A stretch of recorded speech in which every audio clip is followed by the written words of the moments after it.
नमस्कार विद्यार्थी मित्रांनो. आपण आज आपला चॅप्टर 5 जो आहे इव्हॉल्युशन ऑफ मॅनकाइंड तो पाहणार आहोत. इव्हॉल्युशन ऑफ मॅनकाइंड म्हणजे काय? मानवाची उत्क्रांती. आपण आज तुम्ही आम्ही हे ह्युमन बीइंग्ज आहोत, बरोबर? माणसं आहोत. पण सुरुवातीपासून आपण माणूस बनण्यापर्यंतचा हा प्रवास खूप मोठा आहे. म्हणून आपण हा जो इव्हॉल्युशन ऑफ मॅनकाइंड हा लेसन पाहतोय. आणि मग या लेसनमध्ये आपण महत्त्वाचे 2 टॉपिक अभ्यासणार आहोत. From Homo habilis to Homo sapiens sapiens and from Homo sapiens sapiens and civilisation. म्हणजे कुशल मानवापासून उत्क्रांत झालेला जो मानव आहे, बुद्धिमान मानव, आणि बुद्धिमान मानवापासून सिव्हिलायझेशन नागरीकरण, माणूस वस्ती करून कसं राहायला लागला ते पाहणार आहोत. इन द प्रिव्हियस लेसन, मागील धड्यामध्ये we learn that the primitive man evolve from apes. जो आदी मानव आहे तो आपण पाहिला. तो कशापासून तयार झाला होता मित्रांनो? एप्स म्हणजे वानरापासून तयार झाला होता. आता फक्त मग वानरापासून तयार झालेला जो प्रायमेटिव्ह मॅन होता, आदिमानव होता, तो तसाच राहिला का? नाही. आणि मग त्यानंतर त्या माणसाचं काय झालं, आदिमानवाचं? मग तो काही नवीन गोष्टी शिकला का? त्याच्यामध्ये काही बदल होत गेले का? The next step for humans was learning to use their hands. आदिमानवानंतरच्या अवस्थेत माणूस काय करायला लागला? Learning to use their hands effectively. आपल्या हातांचा वापर करायला तो शिकला. And to make tools. कशासाठी हातांचा वापर करत होता? टूल्स, हत्यारं तयार करण्यासाठी. म्हणजे त्याला शिकारीसाठी लागत असतील किंवा इतर कामासाठी जे लागत असतील हत्यारं, त्या हत्यारांचा वापर करायला तो, आणि त्या हत्यारांचा वापर करण्यासाठी तो हातांचा वापर करायला शिकला, हत्यारे बनवण्यासाठी. आता आपण पाहूया द स्किल्ड मॅन. कुशल मानव मानतात याला. स्किल्ड मॅन म्हणजे हा कुठली स्किल शिकला होता किंवा कसली स्किल याला अवगत होती, कोणती स्किल याला जमत होती? तर पाहूया आपण. The species of humans who could use their hand skilfully is known as skilful human. म्हणजे जो माणूस आपल्या हातांचा वापर स्किलफुली, सहजगत्या, कौशल्यपूर्णरित्या करत होता, त्याला स्किल्ड ह्युमन म्हणजे कुशल मानव म्हटलं जातं. The first evidence of this species. या कुशल मानवाचा पहिला एव्हायडन्स म्हणजे पहिला पुरावा कोणता सापडला? Found in the border regions between Tanzania and Kenya in the continent of Africa. आता टांझानिया आणि केनिया हे जे देश आहेत त्यांची बॉर्डर आहे, जशी भारत पाकिस्तान आपण बॉर्डर म्हणतो की नाही, या टांझानिया आणि केनियाच्या बॉर्डरवर याचे इव्हायडन्स, याचे पुरावे सापडले. आणि टांझानिया आणि केनिया हे कुठे आहेत? आफ्रिका खंडामध्ये आहेत, आफ्रिका कंटिनेंटमध्ये आहे. आपण च्या पार्ट 1 मध्ये पाहिलेलं आहेत कंटिनेंट्स. पहा, तुम्ही इथं पाहू शकताय. हा आहे होमो हॅबिलिस. होमो हॅबिलिस कोणता आहे हा माणूस? होमो हॅबिलिस. कुशल मानव आहे हा, स्किल्ड ह्युमन आहे. आणि हे त्याने बनवलेली टूल्स आहेत, हे स्टोनचे चॉपर्स बनवलेले आहेत. म्हणजे लाकडाचे सुऱ्या, लाकडाचे चाकू बनवलेले आहे, स्टोन चॉपर्स आहे ते. पहा या ठिकाणी कसा आकार दिसतोय त्याचा. आता हे टांझानिया आणि केनिया या 2 देशांच्या बॉर्डरवर हे सापडले. द सायंटिस्ट लुईस लिकी हू डिस्कवर्ड दिस स्पेसीज. या जमातीचा, या प्रजातीचा शोध कोणी लावलाय? सायंटिस्टचं नाव काय आहे? त्या लुईस लिकी. Named it homo हॅबिलिस. पण हा जो माणूस आहे त्याला ह्या लुईस लिकीने नाव काय दिलंय? होमो हॅबिलिस. का नाव दिलंय त्याला ते? होमो हॅबिलिस का म्हटलंय त्याला? Beside there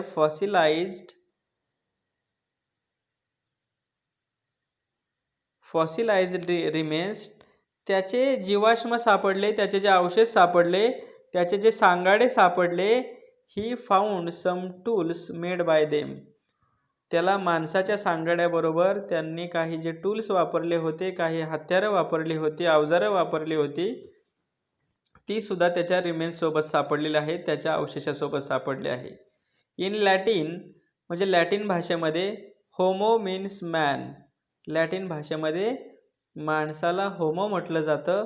and हॅबिलिस means the one who uses his hand skilfully, की जो आपल्या हातांचा स्किलफुली चांगला वापर करतो त्याला हॅबिलिस म्हटलं जातं. आणि होमो म्हणजे मॅन कोणत्या भाषेमध्ये? लॅटिन भाषेमध्ये. म्हणून या माणसाला होमो हॅबिलिस म्हटलं जातं. आता होमो हॅबिलिस कुड स्टँड ऑन 2 feet. हा जो होमो आपण जर एप पाहिला, एप म्हणजे काय बोलतो वानर पाहिलं, तर ते सरळ 2 पायांवर उभं राहत नाही. पण हा जो होमो हॅबिलिस होता तो आपल्या 2 पायांवर उभा राहू शकत होता. अँड वॉक म्हणजे चालू शकत होता. His spine was slightly bent. त्याचा जो पाठीचा कणा होता तो थोडासा वाकलेला होता, थोडासा बाक होता त्याला. And not quite erect. आणि पण तो असा पूर्ण ताठ नव्हता, थोडासा तो वाकलेला होता कणा. तुम्ही पाहू शकता या ठिकाणी त्याच्या पाठीचा कणा थोडासा त्याला बाक आहे या ठिकाणी.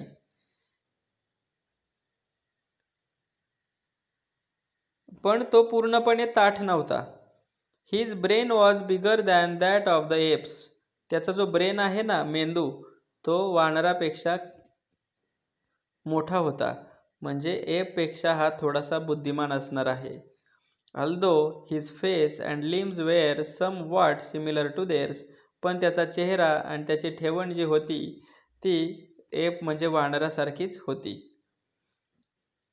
The stone tools made by Homo habilis were not useful for hunting big animals.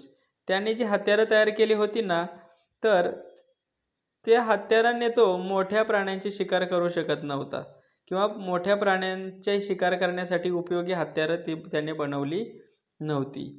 They had limited uses such as scraping meat from the skin of dead animals.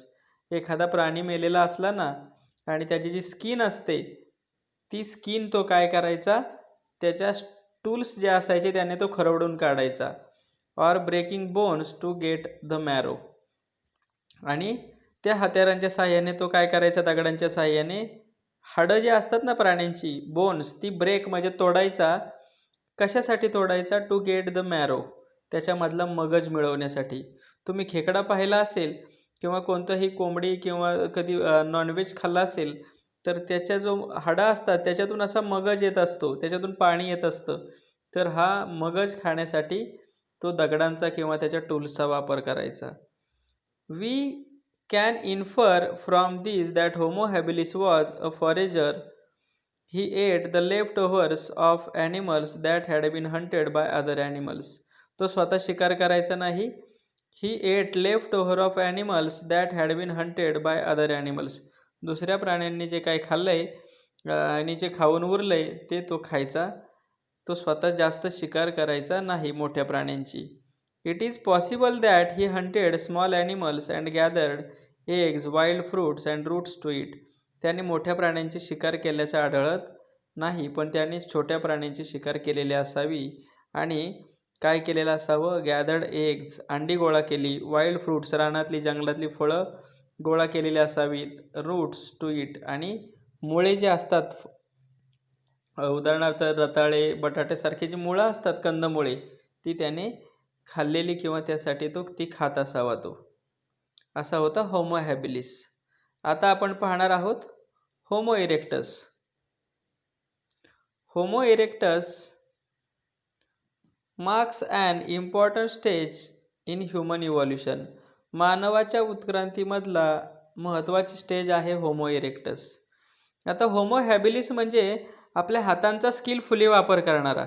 तो होमो इरेक्टसचा अर्थ होतो ताठ कण्याचा.